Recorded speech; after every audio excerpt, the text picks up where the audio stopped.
All right, everybody. Hello, I am Spegtacular, the Silver Stack. I'm here with David Garofalo from Gold Royalty Corp.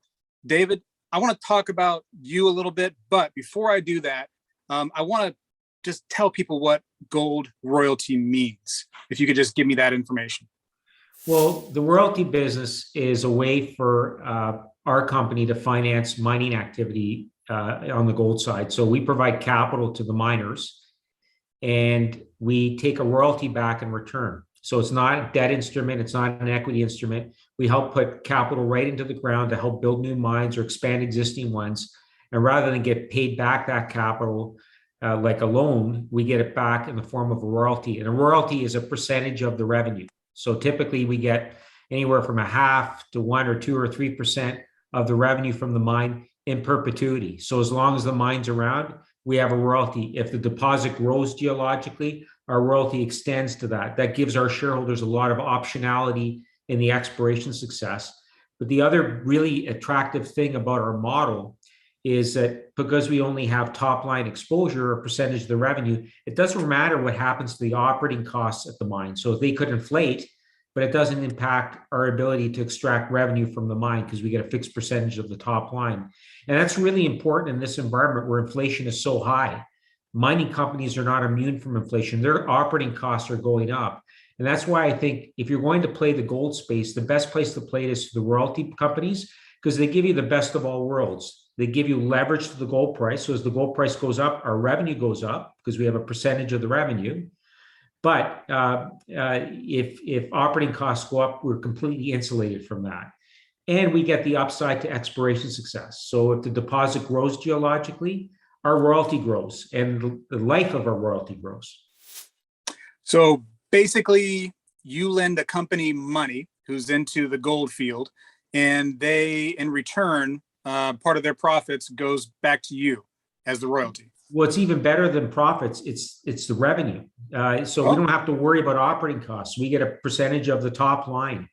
And so it's like the movie business. You can get a percentage of the gross or a percentage of the net. Everybody wants a percentage of the gross because, the accountants play tricks. They stack the operating costs with all sorts of things to reduce the profitability. But because we get it right off the top, we're completely insulated from that operating costs exposure.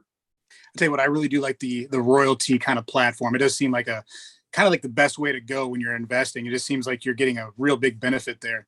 Almost seems like you can't lose. Now, I want to talk about you, but I do want to first say that I'm not a financial advisor. Mr. Garofalo, are you a financial advisor? No, I'm not. No, you're just the CEO of a big company. So I would encourage everybody that's watching to do their own research. I'll always provide information down in the description of this video for David's company, Gold Royalty Corp. I'll put some stock ticker symbols down there, GROY on the New York Stock Exchange. Am I correct with that? That's correct. And yes, and always do your own research, of course. But I believe Mr. Garofalo is going to give us some good information about his company, of course. Now, David, I believe firmly that when you invest in a company, you really need to know the people that are working in it because you almost invest in that person. For instance, and I always throw this name out there, Elon Musk. Everybody likes that character. A lot of people invest in Tesla just because of him. So if you could, tell us a little bit about you and how you make this company shine. Sure. Well, I've been in the mining business for 32 years, almost exclusively building and operating mines.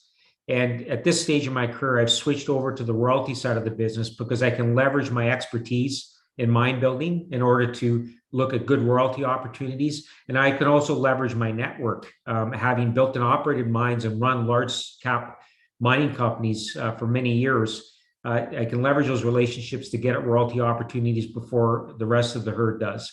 And that's really a recurring theme among our board and management. Collectively within our board and management, we have over 400 years of mine operating and mine development experience. And that's a unique proposition in the royalty space because many of our royalty peers are run by financial engineers, not people that have actually built and operated mines. And that gives us two distinct advantages. One, it gives us a clear-eyed view of the underlying risk of the projects that we're investing in. We know what operators are thinking because we were operators ourselves. And so we understand the risk of what they're doing. So we can better assess whether that's a quality investment for our shareholders or not. But as I said earlier on, because we have collectively so much experience and so much seniority in the industry, we have access to virtually anybody on the planet that's in the mining business. That gives us an opportunity to get royalty opportunities before anybody else in the space. Now, for the most part, these companies that you're getting royalties from, the revenue that they generate is coming from gold? Yes, principally 90% of our underlying exposure is in gold assets. We have a little bit of copper, a little bit of silver as well, about 3% silver and 7% copper, but we're primarily focused on gold. And not only focused on gold, but focused on strong jurisdictions. 75% of our royalty portfolio is in Nevada and Quebec in Canada. So those are the two best jurisdictions in the world in which to do gold mining, because they have high mineral potential. They're the best gold districts in the world. They have low regulatory risk and low political risk. So it's 2022. Isn't all the gold found? I mean, is there really new places to search for this stuff? I mean, how can you still be finding gold? You know, it's not you, but these companies that you are, getting royalties from. How can they still find stuff in 2022? Well, it's an excellent point, and I would say that it's getting harder and harder to find gold, which is why it's such a unique and high quality investment proposition. Supply isn't going up. And I do firmly believe that gold is going to run to at least $3,000 an ounce in this cycle. And I've been saying that for over a year now. We're starting to see that big move now. But there's a real inelasticity of supply to price. It's very, very difficult to find new deposits. The grades are declining. You know, it takes a ton of rock to be moved to get 1 gram of gold. That's the typical grade globally in gold mines. That's about half of what it was 10 years ago. So it's getting increasingly lower, decreasing lower grades. We're getting to much lower grades than we had historically. It's getting deeper underground. So the costs of extraction are going up. It's difficult to get permits. It's difficult to get a social license to operate with the surrounding communities. It's harder and harder to build mines, to the point where it takes a minimum of 15 to 20 years from discovery to first production of any new gold mines. And so we haven't seen that investment back in exploration in the industry. So even if gold ran hard here to 3,000 and above, you wouldn't see a supply side response. We're in fact seeing supply steadily come down because of how difficult it is to get new production up and running. Right on. Now, obviously, we can talk about COVID being a factor all day, and we can talk about that a little bit here, but COVID, what's going on right now in other parts of the world where now gas prices are going through the roof? Is this affecting you or the companies you have royalties from that, and inevitably is it affecting you? How is the challenges of the world affecting you? Yeah, well, yeah, I would say it's affecting mining companies substantially in terms of their cost structure. The energy prices are up, and this is an energy intensive business for sure. You know, we run a lot of big equipment, big trucks, big shovels, and whatnot. So we use a lot of diesel, we use a lot of electricity, we use a lot of water. So the costs are going up. Labor costs are going up. Post COVID, you've seen unemployment rates go down to historic lows. Very difficult to find people. So we're seeing labor rates starting to go up substantially. And I would say the industry is currently experiencing double-digit inflation. And I would say in the general economy, we're all experiencing double-digit inflation. Don't believe the headline numbers. The reality is if you're putting food in your stomach, you're putting fuel in your car, or you're putting a roof over your head, you're deep into double-digit inflation territory. And that's what we're all experiencing in the mining industry on the operation side. That's why I think it's so attractive to be in the royalty business right now, because we completely protect our shareholders from cost inflation because we get a percentage of the top line. So what drives the gold price is high inflation. If you look at historical cycles, as inflation rears its ugly head, and it's accelerating right now, gold does extremely well. And so again, you get the best of all worlds in the royalty business, is you get exposure to the upside of the gold price with zero exposure to inflation and operating costs. Right on. Now, I want to talk about the actual stock, GROY. And you have stock on any other exchanges too? No, just the NYSE American. Let me tell you something. One of my favorite things, David, about your company, and I know this seems so probably insignificant to everything you do, is that the fact that you are on the New York Stock Exchange. To me, that's just, it makes it so easy when I go through a broker. It's like every broker works with a New York Stock Exchange. It's no problem to get stock from your company there. So I do enjoy that you are there right now. $3.81 is what I'm seeing right now for your stock, and it's been on a little bit of a decline. Is it a good time to buy this thing, in your opinion? Well, it's a huge value proposition as I see it, because as I said, we have the highest growth rate in revenue in the industry today. We're going to see our revenue over the next 2 years grow by an annual compounded average rate of almost 60%. And we expect it to grow by another double after that by year 5. And that's because we have, in addition to the 6 cash flowing royalties we currently have in our portfolio, we have another 22 that are in various stages of construction and development. That's a lot of embedded growth. And the beauty of that growth is it's all paid for. We don't have to put another dime into those mines in order to see that growth profile. We put our money up front and we get the royalty for the rest of the mine life and beyond. As I said, if the operator is successful in growing their deposits geologically through their exploration efforts, that's the real beauty of our business. Once you own a royalty, you own it forever, and you don't have to pay any more for it. And so that growth, which is firmly embedded now, is completely paid for. And that's the exciting thing. That's why we had the confidence to introduce a dividend only 10 months after our IPO. The stock is yielding over 1% already. And we have a high degree of confidence that we're going to grow that dividend over the next 3 to 5 years as that growth profile and revenue is realized. That's cool. We all like dividend stocks. I mean, I do. Now, the stock decline, what do you think is the problem there? Why is it coming down a little bit? Well, we did launch an unsolicited proposal for one of our competitors, Elemental Royalties. And I expect there's some arbitrage going on there in terms of people shorting our stock and buying theirs in order to line up the implied bid price. And, financial engineers in the market will do that, but that's a temporary phenomenon.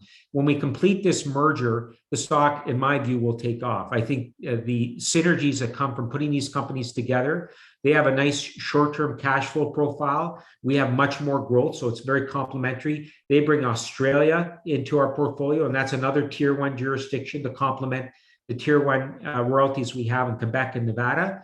So I think it creates a bigger, more liquid vehicle and a re-rate opportunity for our shareholders as we continue to scale up our business rapidly. Right on. And I think we should all be buying low and selling high. And so now it does look like a good price point to get in there. Your royalties, how many do you have? 192 royalties in terms of our complete portfolio, entirely within the Americas. As I said, 75% of them are in Quebec and Nevada. 28 of them are currently cash flowing or either in construction. And so beyond that, the rest of that portfolio is really well balanced. We have early stage exploration royalties right through to projects that are in the feasibility stage, ready to make an investment decision. So we have a lot of growth for many, many years to come, I would say for decades, given how prolific that portfolio is. And the other dimension of our business that's really quite unique is we have what we call a royalty generator model, which means we have people on the ground in Reno, Nevada, and in Val-d'Or, Quebec, the 2 best jurisdictions in the world. They're prospectors, and what they do is stake exploration claims around existing mines and deposits, then farm out those properties to the operators and take back royalties in return. That costs us virtually nothing, and it generates those royalties organically with no costs in the ground. So before any serious money has to be spent, we farm it out to the operators and to the explorers that want to put money into the ground, and we get the royalty for free. This is pretty interesting. I find this to be an interesting model. Your biggest concerns, let's talk about that. Do you have any concerns? Are there any worries that we might have, with these other companies, maybe with your company going forward?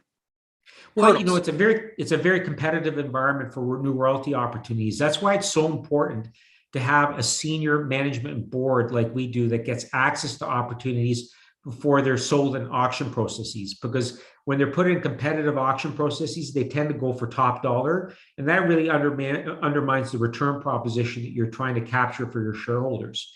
And so by getting access to things on a bilateral basis before anybody else sees them, we're able to get them into the portfolio much more cost effectively with a much higher rate of return. And that's really been the story why we've grown from a dozen royalties at our IPO to 192 royalties today, is because we've been able to get in front of opportunities before anybody else did.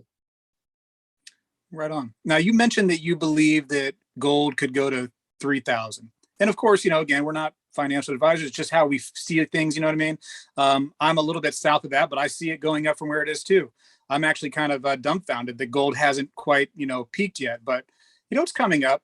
But what is your kind of your thoughts on gold? Maybe like 5 years, 10 years down the line. Well, look, I would say in the immediate term, $3,000 ounce is achievable, and I'm not talking like years out. I'm talking about months. And what I do is look at history, look at our past cycles. And I was around in the late 1970s. I was still relatively young, but I remember lineups at the gas station. I remember empty shelves. I remember double-digit inflation. I remember, Paul Volcker coming into the Federal Reserve and jacking up interest rates in order to try to tame inflation. And I remember how gold responded to that post the Bretton Woods system, when the US dollar, which used to be pegged against gold, was liberated from it. There was a lot of new money supply introduced into the system because the US was trying to finance a war in Vietnam at the time, and they had to print money to do that. So they unpegged themselves from the gold price, and the gold price started to take off as inflation took off. We saw a very similar phenomenon. It wasn't war that caused this. It was the credit crisis in 2010. And in 2010, we saw a coordinated effort by all the central banks in the world to stave off financial ruin. The banks were on the verge of collapsing globally. And so they just basically dropped money from helicopters, much like we did in the 1970s. And like in the 1970s, we have an oil embargo today, self-imposed. We're not buying from Russia anymore. Back then, it was, Saudi Arabia and the like that were holding oil back from the North American economy, and that drove inflation, infected the supply chain.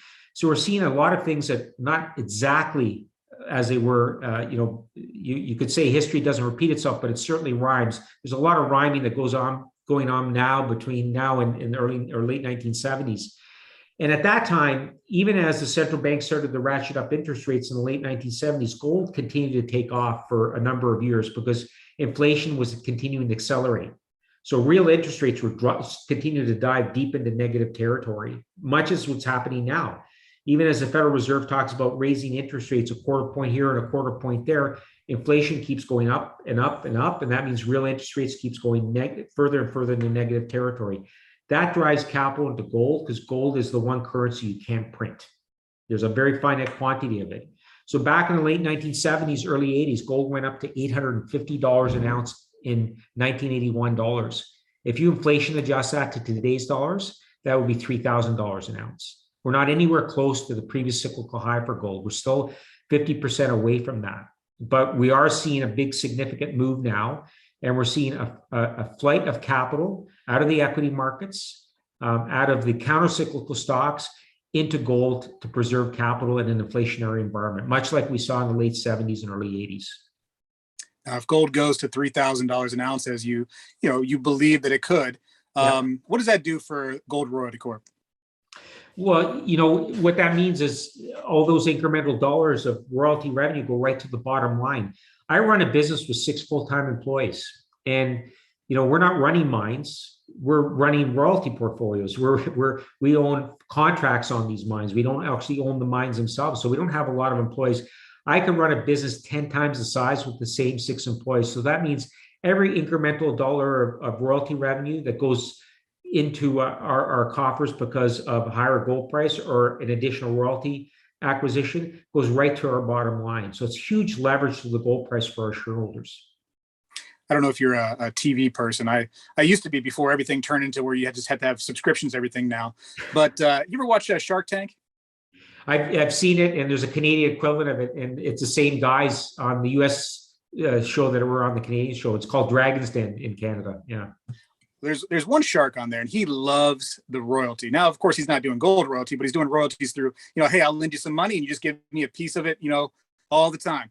But I think that he's actually kind of a wise investor because he doesn't want anything to do with the company. You know what I mean? He doesn't want to sit there and play with it. He just wants to get part of their revenue. He just wants to, I think it's a genius model, really.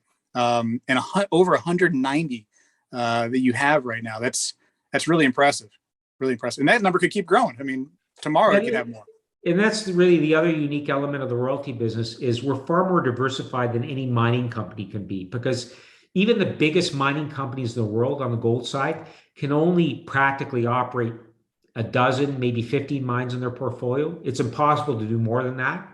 There's only so much time. There's so many employees. It requires a lot of effort to manage a mine. Well, we could have 1,000 royalties with the same number of employees. That's the beauty of our business. So we're much more diversified. 192 royalties means that if there's a problem in any one individual royalty in our portfolio, it really doesn't sink the rest of our portfolio. We have so much diversification. You can't get that in the mining business. It's pretty cool. Now I'm going to get a little personal here. Do you have any investment within this company besides being the president and CEO? I'm a founding shareholder, and Okay. it's a big chunk of my net worth. I have a high belief in what we're doing, and I'll continue to reinvest back into the business. I get paid principally in stock. So, I continue to grow my share position each and every year. You believe in it, so you're investing in it. I like that. I like that a lot. As somebody who's outside of the company, looking in, do you have any questions for me, David? Well, I'd love to hear what you're thinking about, as a younger investor, where you're putting your capital to protect your capital in an inflationary environment. What are your views on that? I'd love to hear it. Well, try to hedge myself, especially now with these crazy times. I do invest in gold, and I'll try to show you a little bit here that I just happen to have. I'm a big believer in that, and I do own stock in several different companies. I try to diversify as much as I can, and I like the fact of Gold Royalty Corp just because you guys are very diverse. 190 something, royalties, over 190. I do like that. I would not hesitate to participate in joining with your company and buying stock in it, because I think that's a smart move. Let's say one of the 190 doesn't succeed or something like that, and there's no revenue. You still got it's over 190. You got so many opportunities. It's really neat. But I invest in a lot of things. I even get into crypto a little bit, and I think that's kind of a gamble right now. But I like this. I like your model for sure. And now that you've explained it more to me, I like it even more, to be honest with you. Do you have any news for the future? I know you said that you think your company, the way it's modeled, is going to be good for years on. But any short-term news versus long-term news that you're hoping to achieve? Well, we hope to complete the Elemental merger in April, which would bring another 9 royalties into the portfolio. And as I said, exposure in Australia, which is a great jurisdiction. So that would be a clear catalyst for news. We're working on a number of other royalty acquisitions we hope to announce in very short order. We're constantly in the market looking and scouting for new royalty opportunities, and we've been prolific in terms of our acquisitions in the last year. So I expect we'll continue to keep that pace of acquisition and growth in the near future. And I don't know if you can do this or say this. If you can't, I'm sorry. But can you give us an example of one of the royalties out of one of the, over 190 companies, just how exactly what it is, Yeah, well, I'll give you a really good example. We have a royalty in Canada's biggest gold mine. It's called Canadian Malartic in Quebec. It produces over 500,000 ounces of gold per year. It's operated by Agnico Eagle and Yamana, 2 of the biggest operators in Canada, very well capitalized companies. And they're undertaking a $1.6 billion expansion at that mine. It's been operating for about 10 years, and they're expanding to underground operations. Up to now, they've been just mining exclusively from open pit. As they get underground, we have actually much richer royalty ground on the underground portion of that mine. We're getting roughly 1% of the revenue on a part of the open pit operation. Underground, we get about 3% of the revenue from a much larger component of the deposit. So that's going to be a tremendous source of growth for us. And the way that royalty was derived, it was derived from one of the companies we acquired last year, Golden Valley Mines. And the founder of that company, Glenn Mullen, is still with our organization. He staked the original exploration claims on the Canadian Malartic mine, which he sold to the operator, and he took a royalty back. So that royalty generator model has given us now a deposit that has 30 years of reserves ahead of it and is now the biggest gold mine in Canada. And similarly, in Nevada, we have royalty on the underground extension of the United States' biggest gold mine, Goldstrike, which is operated by Barrick and Newmont. And that underground extension, again, was through an exploration effort, a prospecting effort from the head of our business in Nevada, Jerry Boffman, the founder of Ely Gold, who we took over last year. Jerry has been prospecting in Nevada for over 30 years. He's based out of Reno. And again, he staked those claims, and then he waited for Barrick and Newmont to ask him for that property. So he farmed that property back to the operators, took a royalty back, and now that's going to be a very meaningful source of revenue for us for many decades to come. That's cool. That's really cool. Okay. Listen, I really greatly appreciate you coming on here because it's given me a lot of information, and I hope that somebody, is taking note of this, is going to your website to get some more information, is going to, your stock price and going to check out GROY for Gold Royalty Corps on the New York Stock Exchange. That's the best part. Every single broker is going to let you, partake in that stock right there. It's going to be no problem. Anything before we go, David? No, that's great. Thank you so much for your time. And if you have any other questions about our company, we're at goldroyalty.com. You can sign up for our newsletter. You can send us an email, call our 1-800 number. I quite often talk to shareholders who call in and be delighted to take your calls. Well, thank you very much, Mr. Garofalo, for coming on here and giving us some information. Greatly appreciate it. It's been eye-opening for me. I definitely, if you got any more news in the future, I'd love to talk to you again. We'd love to be back on. Thank you for having us. Thank you very much. Bye-bye.